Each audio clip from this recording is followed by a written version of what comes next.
जय हिंद साथियों, crack with Ravi में आपका स्वागत है। आज हम लोग देखेंगे स्टैटिक जीके के कुछ महत्वपूर्ण प्रश्न जो आने वाली प्रतियोगिता परीक्षाओं में काफ़ी ज़्यादा इंपॉर्टेंट होंगे। जैसे यूपीएसआई का एग्ज़ाम हो, एसएससी जीडी का हो, एनटीपीसी का हो या रेलवे का कोई भी एग्ज़ाम हो, उसमें काफ़ी ज़्यादा इंपॉर्टेंट है क्योंकि स्टैटिक जीके का वेटेज इस समय लगातार एग्जामों में बढ़ता जा रहा है। तो हम लोग शुरू करेंगे अपना पहला क्वेश्चन हमारा क्या है, भारत का वित्त आयोग अपनी रिपोर्ट किसे सौंपता है। तो जो भारत का वित्त आयोग होता है वो अपनी रिपोर्ट किसे सौंपता है, वो अपनी रिपोर्ट सौंपता है भारत के राष्ट्रपति को। किसको सौंपता है, भारत के राष्ट्रपति को। वित्त आयोग का आर्टिकल देख ले रहे हैं। वित्त आयोग का आर्टिकल क्या होता है, आर्टिकल 280 में, अनुच्छेद 280 में भारत का वित्त आयोग है। अगला क्वेश्चन हम लोग देखेंगे। अगला क्वेश्चन हमारा है, राज्य वित्त आयोग की नियुक्ति प्रत्येक वर्ष किसके द्वारा की जाती है। तो जो राज्य का वित्त आयोग होता है उसकी नियुक्ति कौन करता है, उसकी नियुक्ति करता है राज्य सरकार। राज्य सरकार प्रत्येक 5 वर्ष में अपना वित्त आयोग नियुक्त करता है। अगला क्वेश्चन हमारा है, भारत का प्रथम विधि अधिकारी कौन होता है। तो जो भारत का प्रथम विधि अधिकारी होता है वो भारत का महान्यायवादी होता है। कौन होता है, भारत का महान्यायवादी। अब थोड़ा भारत के महान्यायवादी के बारे में जान ले रहे हैं। भारत का महान्यायवादी आर्टिकल अनुच्छेद 76 यानी 76 में लिखा है कि भारत का एक महान्यायवादी होगा। तो जो भारत का पहला भारत का महान्यायवादी कौन थे, पहले भारत के महान्यायवादी MC शीतलवाड़ थे। ठीक है, और इस समय कौन है, इस समय है 16 नंबर के हैं। 16 नंबर के कौन है, R वेंकट रमणी। कौन, R वेंकट रमणी इस समय भारत के महान्यायवादी हैं, 16 नंबर के हैं। फर्स्ट कौन थे, MC शीतलवाड़। अगला क्वेश्चन हम लोग देखेंगे, निम्नलिखित में से किसने योजना आयोग का स्थान लिया। तो योजना आयोग का स्थान, योजना आयोग कब से लागू हुआ था भारत में, 15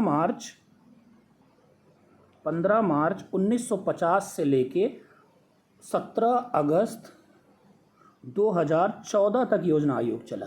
इसके बाद जब मोदी जी की सरकार आई तो मोदी जी ने योजना आयोग को बदल के नीति आयोग में परिवर्तित कर दिया। तो योजना आयोग का स्थान किसने लिया, योजना आयोग का स्थान लिया नीति आयोग ने। और इसका गठन, नीति आयोग का गठन कब हुआ, नीति आयोग का गठन हुआ 1 जनवरी 2015 में।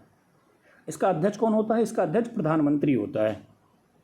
अगला क्वेश्चन हम लोग देखेंगे, निम्नलिखित में से कौन सा एक हड़प्पा का शहर नहीं था। तो हड़प्पा के शहर कौन कौन से थे, हड़प्पा का शहर था लोथल था, धौलावीरा था और सोतकाको था, मेहरगढ़ नहीं था। तो मेहरगढ़ कहाँ था, मेहरगढ़ सिंधु घाटी नदी के पश्चिमी क्षेत्र जो बलूचिस्तान है, जो इस समय पाकिस्तान में है, उसमें स्थित था। ये शहर लगभग 6000 साल पुराना है। इसमें पहिए के बारे में खोज हुई थी। अगला क्वेश्चन हमारा है, सिंधु सभ्यता के लोग किस जानवर के बारे में नहीं जानते। तो जो सिंधु सभ्यता के लोग थे वो किस जानवर के बारे में नहीं जानते थे, वो जानते थे हाथी के बारे में जानते थे, बाघ के बारे में जानते थे, हिरन के बारे में जानते थे, गाय के बारे में जानते थे, लेकिन वो शेर के बारे में नहीं जानते थे। अगला क्वेश्चन हमारा है, सिंधु घाटी सभ्यता के सबसे महत्वपूर्ण विशेषता क्या है। जो सिंधु घाटी सभ्यता थी इसकी सबसे महत्वपूर्ण विशेषता ये थी कि जो इसकी दीवारें बनी थी या जो इमारतें बनी थी वो पकी हुई ईंट की बनी थी। ये इसकी सबसे बड़ी विशेषता थी या सबसे महत्वपूर्ण विशेषता थी। अगला क्वेश्चन हमारा है, सिंधु घाटी सभ्यता के लिए अज्ञात धातु कौन सी थी। जो सिंधु घाटी के लोग थे वो लोग कौन कौन सी धातु के बारे में जानते थे, वो सोना के बारे में जानते थे, चांदी के बारे में जानते थे, तांबा के बारे में जानते थे, लेकिन वो लोहे नाम की कोई धातु के बारे में जानते ही नहीं थे। अगला क्वेश्चन हमारा है, ग्रीनलैंड निम्नलिखित में से किस महाद्वीप के अंतर्गत आता है। तो जो ग्रीनलैंड है वो किस महाद्वीप के अंतर्गत आता है, वो उत्तरी अमेरिका महाद्वीप के अंतर्गत आता है। वो उत्तरी अमेरिका महाद्वीप के अंतर्गत आता है। अगला क्वेश्चन हमारा है, भारत में से किस महाद्वीप में निम्नलिखित में से किस महाद्वीप में सबसे अधिक देश हैं। ये क्वेश्चन काफ़ी ज़्यादा इंपॉर्टेंट है। सबसे ज़्यादा अधिक देश किस में है, सबसे अधिक देश हैं जो दूसरा सबसे बड़ा महाद्वीप है। कौन सा दूसरा सबसे बड़ा महाद्वीप है, अफ्रीका, ये सेकंड है। तो फर्स्ट कौन सा है, फर्स्ट एशिया है। लेकिन देश सबसे ज़्यादा किस में है, देश सबसे ज़्यादा अफ्रीका में है। कितने देश हैं, 54 देश हैं। वहीं यूरोप में 51 देश हैं। लेकिन एशिया में कितने देश हैं, एशिया में 50 देश हैं। अगला क्वेश्चन हम लोग देखेंगे। अगला क्वेश्चन है, गोबी मरुस्थल किस महाद्वीप में स्थित है। जो गोबी का मरुस्थल है वो स्थित है एशिया महाद्वीप में, वो एशिया महाद्वीप में स्थित है। एशिया महाद्वीप में एशिया महाद्वीप में मंगोलिया और चीन के बीच में स्थित है। फिर अगला क्वेश्चन है, वोल्गा नदी किस महाद्वीप की सबसे बड़ी नदी है? तो जो वोल्गा नदी है वो यूरोप की सबसे बड़ी महानदी, यूरोप की सबसे बड़ी नदी है, तथा इसको रूस की राष्ट्रीय नदी के बारे में भी जानता है। रूस की राष्ट्रीय नदी कौन है? वोल्गा। अगला क्वेश्चन हमारा है, अत्यधिक लवणीय जल निकाय मृत सागर किस महाद्वीप में स्थित है? जो मृत सागर है वो मृत सागर एशिया महाद्वीप में स्थित है। किस महाद्वीप में स्थित है? एशिया महाद्वीप में स्थित है। इसकी लंबाई लगभग 50 किलोमीटर है। इसकी जो लंबाई है वो लगभग 50 किलोमीटर है। अगला क्वेश्चन है, भारत के मैत्री और दक्षिण गंगोत्री नामक अनुसंधान केंद्र किस महाद्वीप में स्थित हैं? तो जो भारत का मैत्री और गंगोत्री नामक अनुसंधान केंद्र है वो अंटार्कटिका में स्थित है। अंटार्कटिका का कोई अस्थायी मानव नहीं है। यहाँ पे सभी देशों के अपने अनुसंधान केंद्र हैं। वैसी में भारत का है, भारत के 2 अनुसंधान केंद्र है, एक मैत्री और एक गंगोत्री। इसका कोई अस्थायी मानव नहीं है। अगला क्वेश्चन है, वुड डिस्पैच से किससे संबंधित था? जो वुड डिस्पैच आया था वो शिक्षा से संबंधित था। जब वुड डिस्पैच आया था, कब आया था? 1854 में आया था। 1854 में जब वुड डिस्पैच आया था तो भारत के गवर्नर जनरल कौन थे? भारत के गवर्नर जनरल थे लॉर्ड डलहौजी। अगला क्वेश्चन हमारा है 1858 में कांग्रेस के पहले अधिवेशन में कितने प्रतिनिधियों ने भाग लिया? ये क्वेश्चन काफ़ी ज़्यादा इंपॉर्टेंट है। जो कांग्रेस का पहला अधिवेशन हुआ था, कांग्रेस के पहले अधिवेशन में पहला अधिवेशन कहाँ हुआ था? पहला अधिवेशन मुंबई में हुआ था। इसके अध्यक्ष कौन थे? व्योमेश चंद्र बनर्जी थे। इसमें टोटल 72 सदस्यों ने भाग लिया था। कितने सदस्यों ने भाग लिया था? 72 सदस्यों ने भाग लिया था। इसी के साथ हम लोग कुछ और महत्वपूर्ण अधिवेशन के बारे में जान ले रहे हैं। 1892 का जब अधिवेशन हुआ तब भी व्योमेश चंद्र बनर्जी ही इसके अध्यक्ष बने। कौन थे? व्योमेश चंद्र बनर्जी ही इसके अध्यक्ष बने। जब 1916 में जब हुआ तो इसके अध्यक्ष कौन थे? MC मजूमदार जी थे। इसमें कांग्रेस का फिर से मिलन हो गया। फिर इसका जो अंतिम सत्र था, इस कांग्रेस अधिवेशन का जो अंतिम सत्र 1948 में था, उसके अध्यक्ष कौन थे? 1948 में उसके अध्यक्ष डॉक्टर पट्टाभी सीतारमैया थे। कौन थे? पट्टाभी सीतारमैया थे। और ये कहाँ हुआ था? ये जयपुर में हुआ था। अगला क्वेश्चन हम लोग देखेंगे,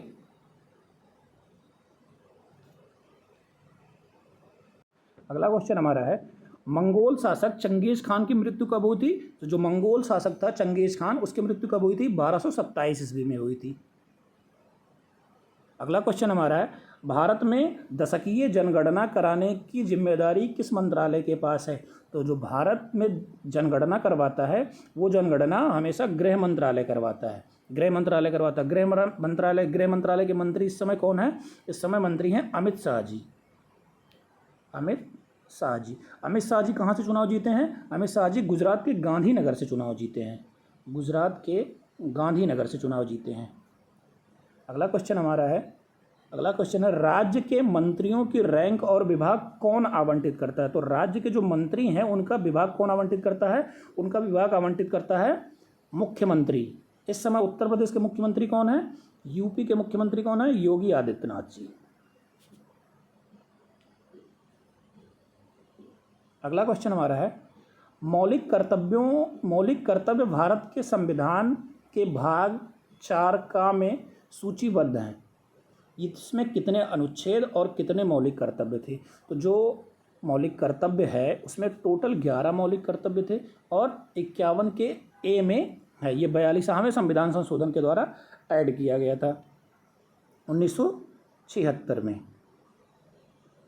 अगला क्वेश्चन हमारा है, भारत के राष्ट्रपति के रूप में निर्वाचित होने के लिए न्यूनतम उम्र क्या चाहिए? जब आपको भारत का राष्ट्रपति बनना है तो कम से कम आपको 35 वर्ष का होना चाहिए, 35 वर्ष होनी चाहिए। अब थोड़ा भारत के राष्ट्रपति के बारे में देख ले रहे हैं। भारत के राष्ट्रपति से संबंधित आर्टिकल को देख ले रहे हैं। आर्टिकल 52 शुरू होता है। आर्टिकल 52 से लेके 61 तक भारत के राष्ट्रपति का वर्णन है। तो 52 में क्या है? 52 में है भारत का राष्ट्रपति। 53 में क्या है? उसकी कार्य शक्तियाँ। 54 में क्या है? 54 में है उसका चुनाव। 5वें में क्या है, चुनाव का तरीका कैसा होगा।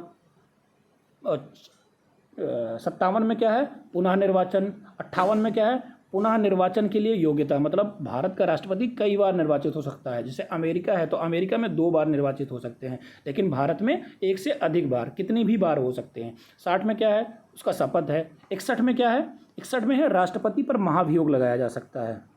महाभियोग कैसे लगाया जा सकता है, उसको 14 दिन पहले सूचना देनी होगी कि आपके ऊपर महाभियोग लगाया जाएगा। अगला क्वेश्चन हमारा है 1976 में 42वें संविधान संशोधन अधिनियम से भारत संविधान में कौन सा भाग जोड़ा गया।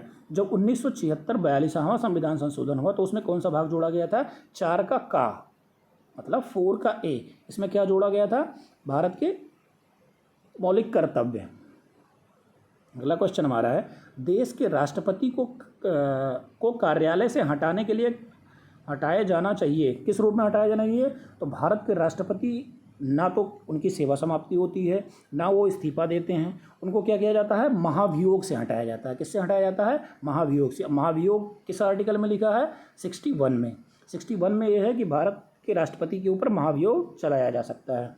अगला क्वेश्चन है भारत के संविधान में किस अनुच्छेद के तहत राज्य के राज्यपालों को क्षमादान की शक्ति है। तो जो राज्य हैं, राज्य के राज्यपाल हैं, उनको क्षमादान की शक्ति किस में है, आर्टिकल 161 में। अगला क्वेश्चन है विश्व का सबसे विस्तृत लिखित संविधान किस देश का है। तो जो विश्व का सबसे विस्तृत और लिखित संविधान है वो भारत का है। भारत के संविधान में इस समय 25 भाग, 448 अनुच्छेद तथा 12 अनुसूचियां हैं। अगला क्वेश्चन महात्मा बुद्ध को ज्ञान प्राप्ति किस उम्र में हुई थी। तो महात्मा बुद्ध जी को ज्ञान की प्राप्ति किस उम्र में हुई थी, महात्मा बुद्ध जी को ज्ञान की प्राप्ति 35 वर्ष की उम्र में हुई थी। अगला क्वेश्चन हम लोग थोड़ा नृत्य से क्वेश्चन देखेंगे। नौटंकी लोक नृत्य किस राज्य से संबंधित है। जो नौटंकी लोक नृत्य है वो उत्तर प्रदेश से संबंधित है। इसी में हम लोग और देख ले रहे हैं महाराष्ट्र के कुछ प्रमुख डांस। महाराष्ट्र का कौन कौन सा है, जैसे लावणी है, ललिता है, तमाशा है और गाजा है। ये कुछ महत्वपूर्ण डांस महाराष्ट्र के हैं। ऐसे हम लोग थोड़ा असम के देख ले रहे हैं। असम के कौन कौन से हैं, असम के एक बोडो है, एक बिहू है और एक नट पूजा है। अगला क्वेश्चन हमारा है बिहू प्रमुख नृत्य है। अभी हमने ऊपर तुरंत बताया था बिहू कहाँ का है, बिहू है असम का। महाराष्ट्र का मैंने अभी आपको बताया लावणी, ललिता, तमाशा और गाजा। अगला क्वेश्चन है कुचिपुड़ी का संबंध किस राज्य से है। जो कुचिपुड़ी डांस है इसका संबंध किस राज्य से है, इसका संबंध है आंध्र प्रदेश से। कुचिपुड़ी का संबंध आंध्र प्रदेश से है। इसमें हम लोग और कुछ डांस देख ले रहे हैं। जैसे केरल है, केरल का डांस क्या है, जैसे केरल का प्रमुख डांस क्या है,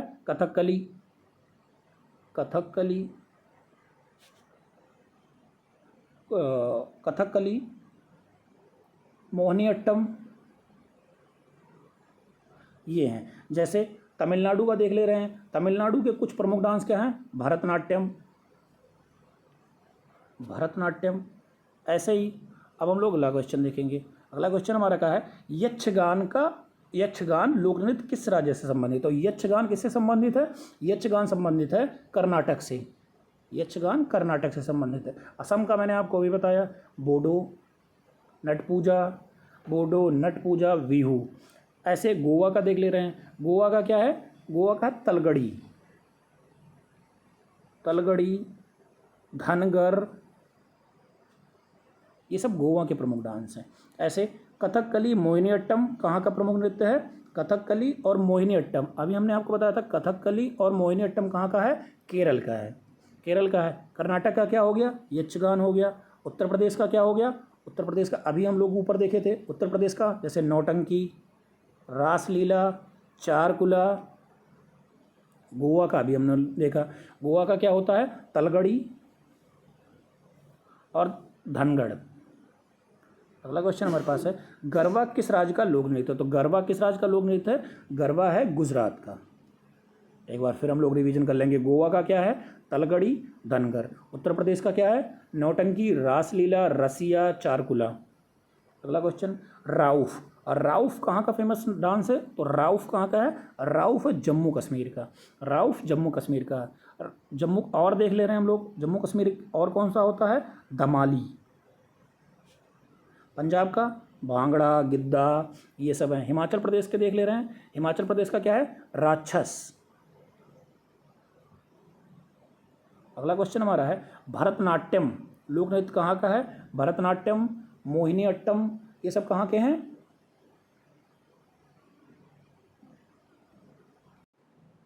भरतनाट्यम है तमिलनाडु का। अगला क्वेश्चन हमारा है जनगणना 2011 के अनुसार भारत की शहरी जनसंख्या कितने परसेंट है? तो भारत की जो शहरी जनसंख्या है वो कितने परसेंट है? वो 31.1% है। 31.1% 2011 के जनगणना के अनुसार। जनगणना 2011 के अनुसार भारत की सर्वाधिक अनुसूचित जाति की जनसंख्या का प्रतिशत किस राज्य में है? तो सबसे ज़्यादा जनसंख्या अनुसूचित जाति की है वो कहाँ है? वो पंजाब में है। अगला क्वेश्चन हमारे पास है निम्नलिखित में से किस राज्यों में कोई अनुसूचित जनजाति की संख्या नहीं है? तो अनुसूचित जनजातियों की संख्या किसमें किसमें नहीं है? पंजाब में भी नहीं है, हरियाणा में भी नहीं है। तो इसका ऑप्शन क्या सही हो जाएगा? दोनों। अगला क्वेश्चन हमारे पास है विश्व का सर्वाधिक नगरीकृत वाला देश कौन सा है? जो विश्व में सबसे ज़्यादा नगर किस देश में है? तो विश्व में सबसे ज़्यादा नगर सिंगापुर में है। अगला क्वेश्चन हमारे पास है विश्व की पहली जनगणना कहाँ हुई थी? तो विश्व की पहली जनगणना कहाँ हुई थी? विश्व की पहली जनगणना इंग्लैंड में हुई थी। अगला क्वेश्चन हमारे पास है भारत में लॉर्ड मेयो के कार्यकाल में पहली बार जनगणना कब हुई थी? तो लॉर्ड मेयो के कार्यकाल में पहली बार जनगणना 1872 में हुई थी। कब हुई थी? 1872 में। इसके बाद भारत में दोबारा फिर जनगणना कब हुई? 1881 में, जिससे लगातार जनगणना हर दशकीय 10 वर्षों के बाद होने लगी। तो जब 81 में हुई थी तो उस समय कौन था? Lord Ripon.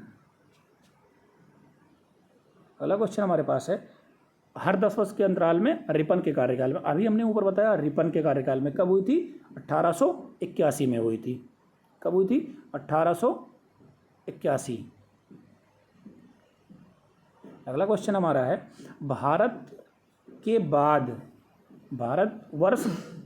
किस वर्ष के बाद भारत की जनसंख्या में सबसे तीव्र वृद्धि हुई थी?